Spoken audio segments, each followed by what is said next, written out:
suite à la visite de l'ambassadrice Linda Thomas-Greenfield, qui est l'assistante secrétaire d'État pour les affaires africaines au US State Department.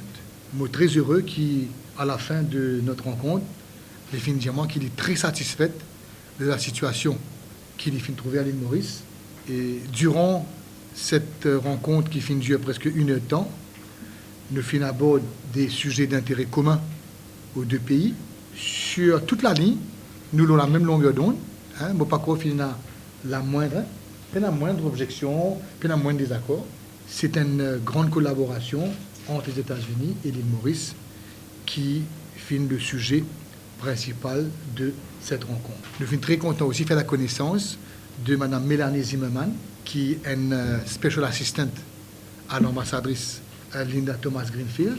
Sa special assistant là, Mélanie Zimmerman, lui pouvait le prochain Deputy Chief of Mission de l'ambassade des États-Unis à Maurice.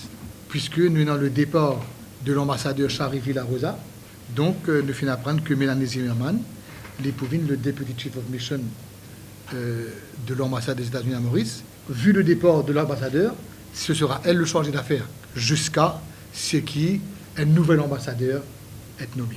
Au niveau des sujets de discussion, les principaux thèmes, l'AGOA, puisque, comme vous le connaissez, nous finissons le renouvellement de l'AGOA pour sa plus longue durée de 10 ans, à partir du 1er octobre 2015.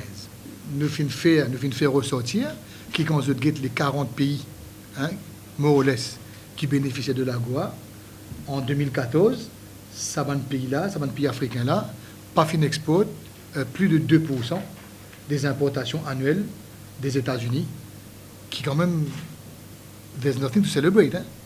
Nous peut dire l'ambassadeur Thomas Greenfield. Nous besoin dans ce partenariat, nous besoin maintenant un soutien pour qu'il nous capable d'améliorer nos exportations. Premièrement, il ne faudrait pas qu'il nous laisse résister au textile, d'accord? Parce qu'avec l'avènement du TPP et du TTIP, les deux accords que les États-Unis peuvent faire avec d'autres blocs économiques, les possibles qu'il y en a, c'est qu'ils nous appellent une érosion de préférence. Donc les États-Unis peuvent d'accord pour qu'il y ait une relation particulière au niveau de l'élaboration d'une stratégie nationale, d'accord, pour la mise en œuvre de l'AGOA par Maurice. Un autre sujet d'importance, c'était ce qu'on appelle TIFA, le Trade Investment Framework Agreement, qui nous a signé en 2006 avec les États-Unis et nous fait ressortir à l'ambassadeur Linda Thomas-Greenfield, qui, personnellement, moi, je suis ministre à l'époque en 2006, quand nous avons signé ça à accord-là, et je pense que nous sommes capables de faire plus et nous sommes capables de faire mieux au niveau des résultats. Il y a un sujet, il y a un domaine d'intervention spécifique qui maintenant nous besoin travailler là pour qui nous sommes capables d'avoir un résultat concret. Le concret veut dire quel est le nombre d'emplois que nous sommes capables de créer à travers, alors TIFA pour ceux qui ne savent pas, is a Trade and Investment Framework Agreement. Un accord cadre pour le commerce et l'investissement. Si nous faisons ça, nous sommes capables éventuellement de travailler pour connaître quel est le nombre d'emplois qui seront créés, qui constitue l'argent en termes de FDI qui est capable de rentrer dans le pays avec, qui constitue l'exportation qui nous est capable d'amener avec ça. Donc c'est une question importante qui maintenant nous devons adresser conjointement. Et puis il y a un autre sujet qui d'importance pour Maurice, c'est la libéralisation des services. C'est-à-dire que quand on cause de l'AGOA, quand on cause des relations commerciales très souvent entre Maurice et les États-Unis, les concernent le commerce des biens, goods, the trade in goods, le commerce des biens. Mais trade in services, c'est un sujet qui n'est pas fini normalement à l'agenda.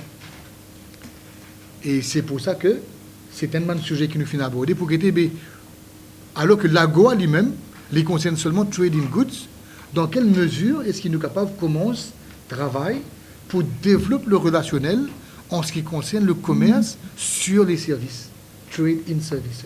Sinon, un sujet qui est d'importance pour les deux pays, qui finit soulevé par contre par l'ambassadeur Thomas Greenfield, c'était donc le changement climatique. Et là, je vais Madame la fin convenir qui nous finit une très bonne relation, qui pour COP21, c'est très content de la façon que Maurice fin contribuer.